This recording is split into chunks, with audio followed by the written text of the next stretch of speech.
They called him the man of 1,000 words, yet he had never spoken a single one. In the quiet mountains, far from the noise of the cities, he sat each day beneath the same old tree. Morning after morning, evening after evening, year after year, people came to him with questions.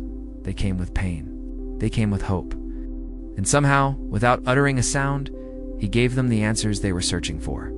Some left with tears in their eyes. Some left with a strange peace they couldn't explain. And some never came back, because in his silence, they had found the courage to face the life they had been running from. This is not a story about fame or fortune. It is not about the kind of power the world measures in money or titles. This is a story about something much quieter and infinitely stronger. You are watching Still Rise, where we don't chase the noise of the world. We listen for the truths hidden in the silence. They say his real name is lost to time. The villagers called him Ananta, which in their language meant endless. No one knew exactly when he arrived. Some said he was always there, as if the mountains themselves had shaped him from stone. Others whispered that he had once been a great scholar, broken by grief, who had chosen silence as his final refuge. Whatever the truth, Ananta's life became a living question. How can a man who does not speak teach more than those who do? It was late autumn when a young traveler named Aaron climbed the path to the monastery. The leaves had turned gold, and the wind carried the scent of pine and smoke from distant villages. Aaron was not looking for wisdom. He was running away from the ruins of his own choices. His dreams had collapsed, the people he trusted had left, and the city he once loved now felt like a cage made of broken promises. He had heard stories of the silent monk, told in half-believing whispers around firesides. They said if you sat before him long enough, you would see yourself as you truly are. Aaron didn't believe such things. But he had nowhere else to go. The climb was longer than he expected. The path twisted through fog and over jagged rocks, the air thinning with each step. By the time he reached the clearing where the old tree stood, his legs burned and his chest ached. And there in the shade of that tree sat the man. He wore simple robes, the color of faded earth. His eyes were closed, his hands resting loosely in his lap. The only sound was the slow rhythm of his breathing, like waves against a distant shore. Aaron waited for the monk to acknowledge him. He didn't. Minutes passed, then an hour. The sun slid lower, the shadows stretched longer, and still nothing.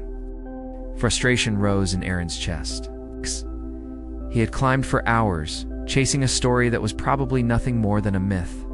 And now here he was, sitting in the cold, staring at a man who would not even look at him. Finally, Aaron spoke. "I came here for answers." Silence. "I don't even know why I'm here," he continued, his voice sharper now. "Maybe I thought you could tell me what to do. Or maybe I just wanted to see if the stories were true. Oh, I can see now."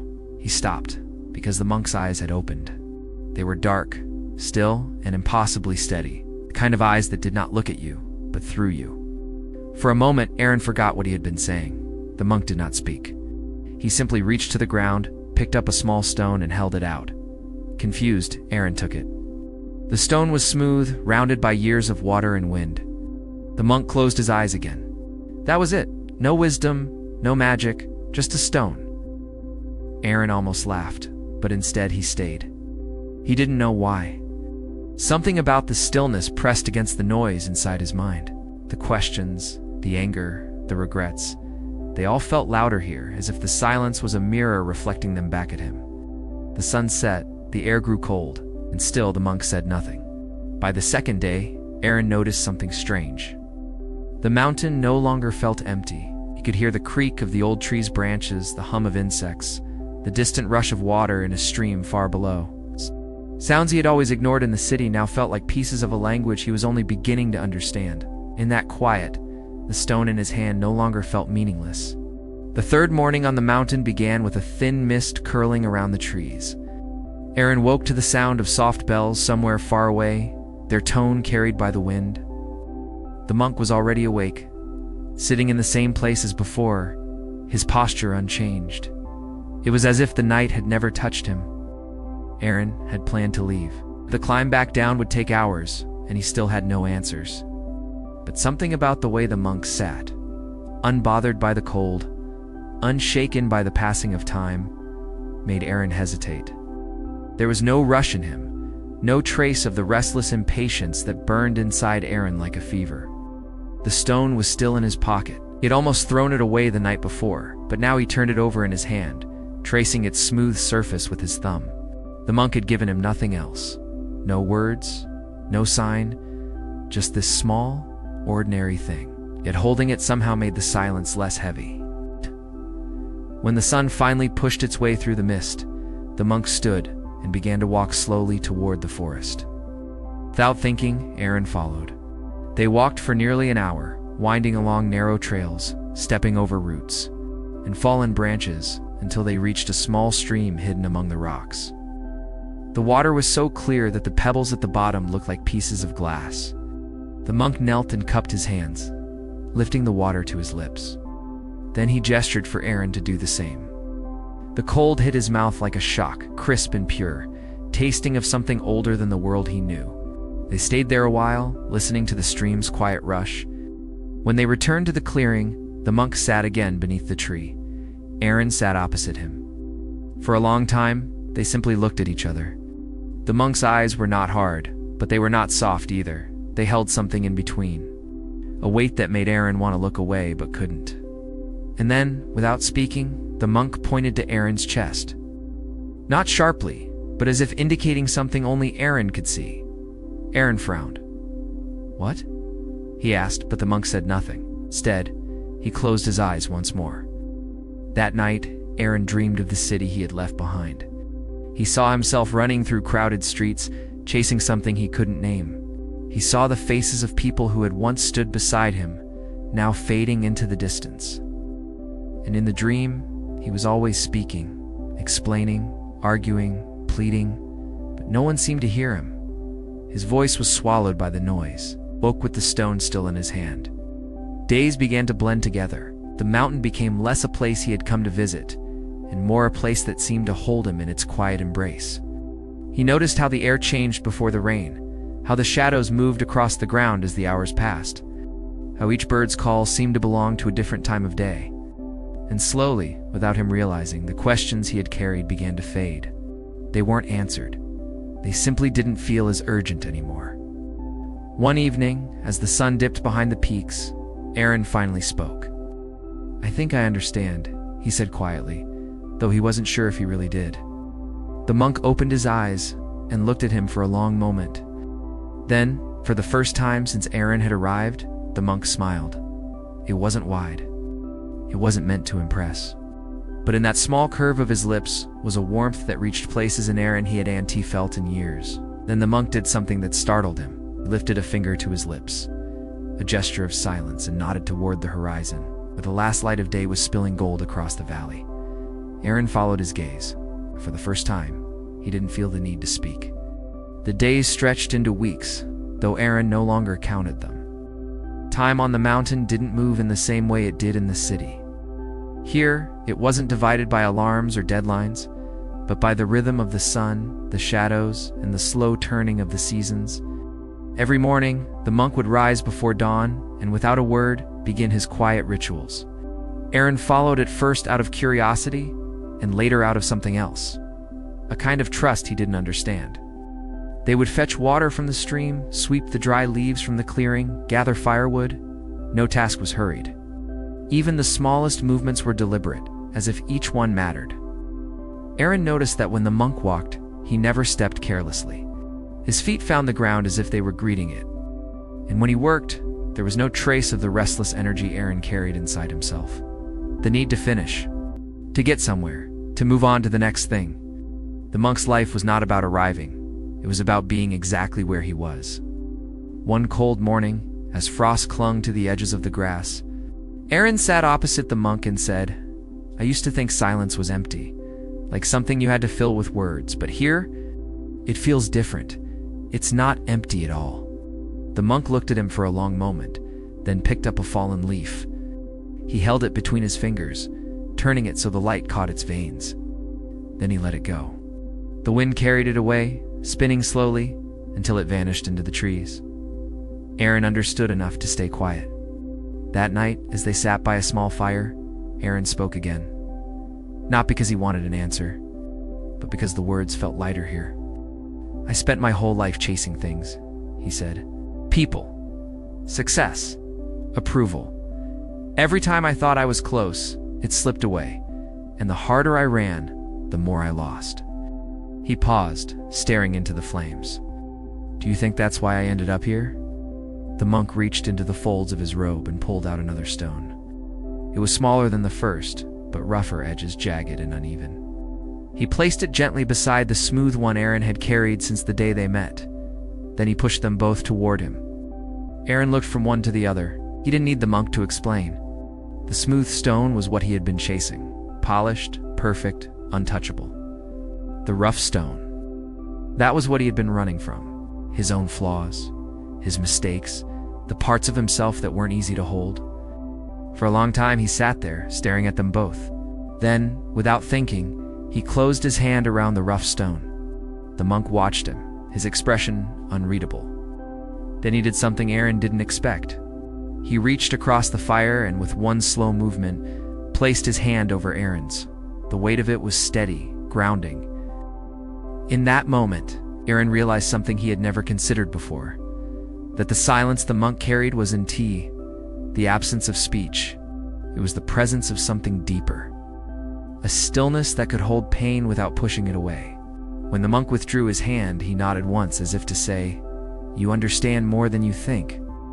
That night, Aaron slept without dreams for the first time in years. The snow came quietly one morning, as if the mountain had decided to wrap itself in silence even deeper than before. The world outside the small wooden hut turned white, and every sound seemed softer, as though the air itself was holding its breath. Aaron stood at the doorway, watching the flakes fall, each one drifting in its own slow path before vanishing into the blanket below. The monk was already outside, sweeping the snow from the old stone path. His movements were no different than they had been in autumn, unhurried, deliberate, unbothered by the cold that turned his breath into small clouds. Aaron joined him, taking another broom, and for a while they worked side by side without a word. There was something strangely comforting in the weight of the broom in his hands, in the simple task of clearing what had fallen. Later, they sat by the fire, their hands warming around clay cups of tea. The steam curled upward, carrying the faint scent of herbs. Aaron found himself staring into the flames again, but this time, his thoughts didn't rush ahead or tumble backward. They stayed here, in the crackle of the wood, in the warmth on his skin. In the days that followed, Aaron began to notice changes in himself. The first was subtle. He no longer felt the urge to fill every pause with sound. Conversations in his mind that once played endlessly now came and went like passing clouds. He still thought of the city, of the people he had left behind, but the thoughts didn't grip him the way they used to. One evening, as they watched the sun disappear behind a ridge, Aaron spoke without planning to. Used to think peace was something you had to find, like a place or a person, or a moment you could hold on to forever. But now, I think maybe it's not something you find. Maybe it's something you learn to carry.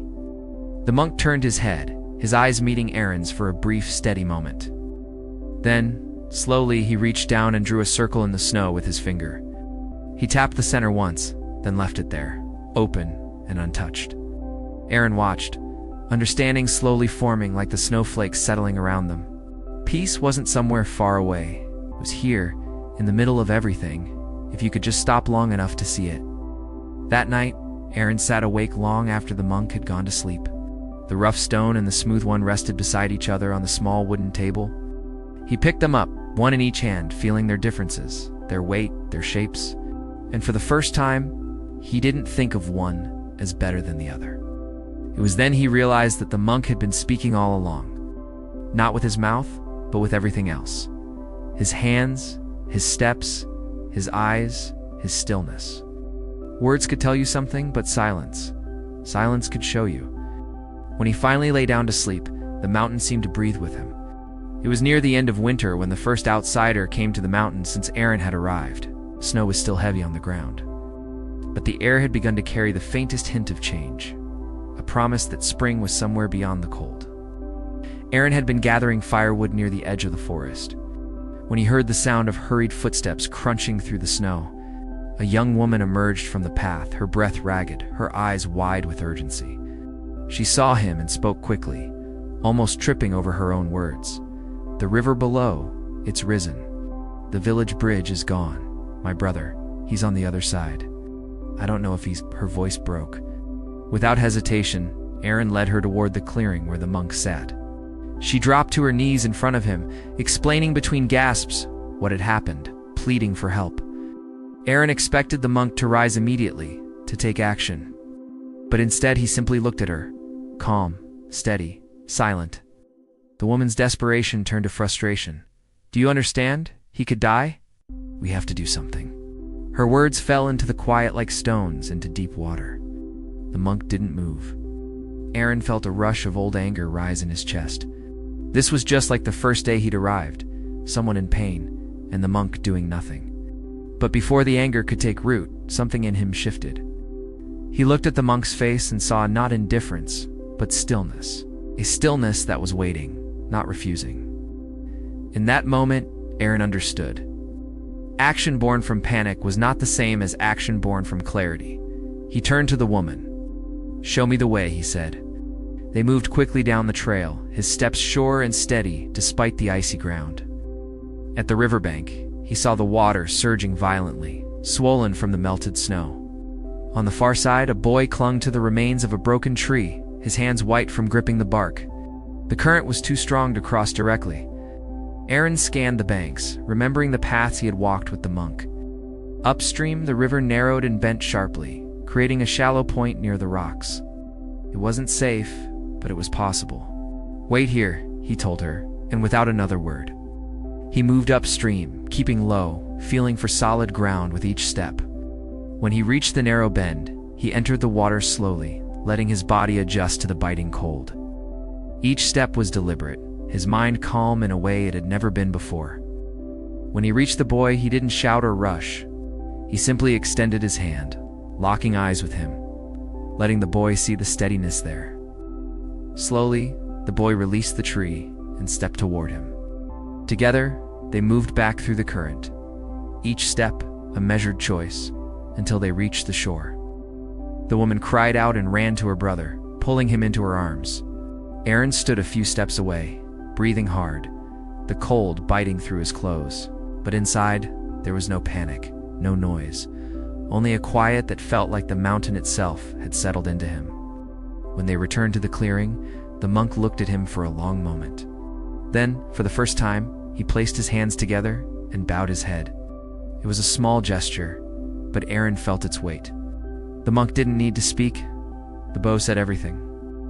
That night, Aaron sat by the fire with the rough stone in his hand, realized that silence was not the absence of action. It was the space that made right action possible. The next morning was different. The air felt heavier, as if the mountain knew something was about to be shared. Aaron woke to find the monk standing near the edge of the clearing, looking out over the valley. His posture was the same as always, steady, rooted. But there was a weight in the way his shoulders curved ever so slightly forward. Aaron joined him, waiting in the quiet. For a long time they stood there, listening to the distant sound of water moving far below. Then, slowly, the monk reached inside his robe and pulled out a small folded cloth. He placed it in Aaron's hands and stepped back. Aaron opened it carefully. Inside was an old photograph, faded at the edges. It showed a much younger man, the monk, standing beside a woman and a small child. The woman's smile was wide, the kind that came from somewhere deep. The child, no older than 4, clung to the man's hand, eyes bright with trust. Aaron looked up, but the monk's gaze was far away, fixed somewhere beyond the valley. He didn't speak. Of course he didn't. But his hand lifted, pointing toward the river in the distance. His fingers lingered in that direction for a moment before dropping back to his side. Aaron felt a question rise in his chest, but he didn't ask it. Instead, he let the pieces form slowly. A family, a river, a silence that had lasted years. He imagined a day long ago, when the water must have risen suddenly, faster than anyone could have expected. He imagined a choice that came too late, a rescue that never reached in time. The monk's face was calm, but his eyes carried the weight of something that had never left. Aaron folded the photograph carefully and handed it back, but the monk shook his head. He closed Aaron's fingers around it, then placed his other hand over them. The same steady, grounding touch he had given weeks before. In that moment, Aaron understood why the monk never spoke. Words could never hold the truth of that kind of loss. Silence was the only language vast enough to carry it. That night, the wind howled outside, rattling the wooden walls of the hut. The fire burned low, casting flickering shadows across the room. Aaron sat with the photograph in his lap, tracing the faded outlines with his finger.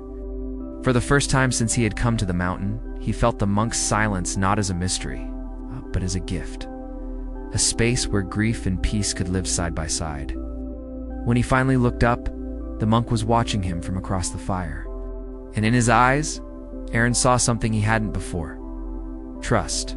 Quiet knowing that whatever came next, Aaron would carry this silence into the world, not as a burden, but as a strength. The snow began to melt in slow, careful days, revealing the dark earth beneath. Streams that had been frozen for months now ran with a steady murmur, carrying away the last traces of winter. Aaron could feel the mountain changing, and with it, something in himself. The heaviness he had brought here was no longer the same shape.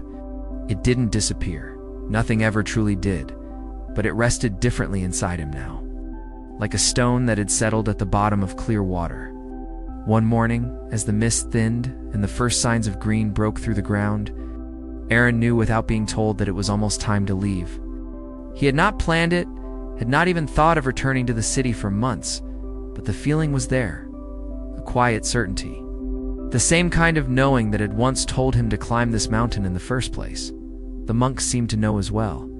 He said nothing, as always, but over the next few days his movements changed in ways only Aaron could notice. The walks were longer, as if showing him paths he might not see again. The tasks they did together slowed even further, as though each one was being sealed into memory. One afternoon they returned to the clearing after gathering water, and the monk handed Aaron a small bundle wrapped in plain cloth. Inside was the rough stone, the smooth stone, and a third smaller than the rest, somewhere between the two in texture. It was imperfect, but softened in places, as if it had begun a journey of change. Aaron held all three in his hands, understanding the message without needing it spoken. The smooth stone was what he had chased, the rough stone what he had feared, and the third was what he was becoming. That evening, they sat by the fire as they had countless nights before. The air was warm enough now that the door could be left open, and from where he sat, Aaron could see the last light of the sun brushing the edges of the valley. He wanted to say thank you, but the words felt small. Instead, he placed the photograph, the one the monk had given him, on the table between them, and bowed his head.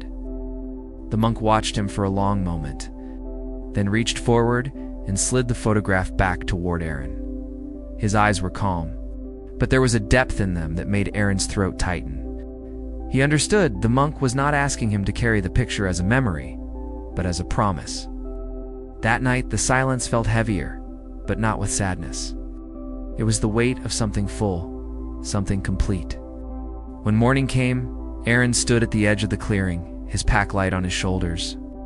The monk was there, the same as he had been the day Aaron arrived, sitting beneath the old tree. For a moment, it felt as though nothing had changed, but everything had. Aaron bowed once, deeply. The monk returned the gesture, his hands pressed together in a slow, deliberate motion. Their eyes met, holding for just long enough to say what could not be spoken. Then Aaron turned toward the path and began the long walk down the mountain. He did not look back. He didn't need to. The monk's days grew shorter, and the world around him kept moving as it always had. Yet those who had once come to him lost in noise and confusion now walked through life with an unshakable calm. They no longer needed his presence to remind them of peace. They had found it inside themselves. And that, he knew, was his true legacy. One cold morning, he sat by the same river where he had begun his journey years ago. The wind carried the scent of pine, and the water mirrored the sky's pale gold. He closed his eyes, breathing in the stillness one last time, and smiled, for he understood that even without words, his life had spoken enough. The ripples on the water stretched far, touching shores he would never see, and perhaps as you listen to this, you feel it too. The quiet strength you have been searching for, already waiting within you. You don't have to shout to be heard. You don't have to rush to arrive. You only have to take the next small step in silence, and trust where it will lead. The monk's story ends here, but yours is just beginning. If this journey has touched something deep within you, take a moment, not just to think about it, but to live it. Let stillness guide your next choice, your next day, your next dream. And when you are ready, return here. We'll be waiting with another story to remind you of the quiet power you already hold. This is Still Rise, where silence speaks and you listen. Subscribe so you never miss the next step on your journey.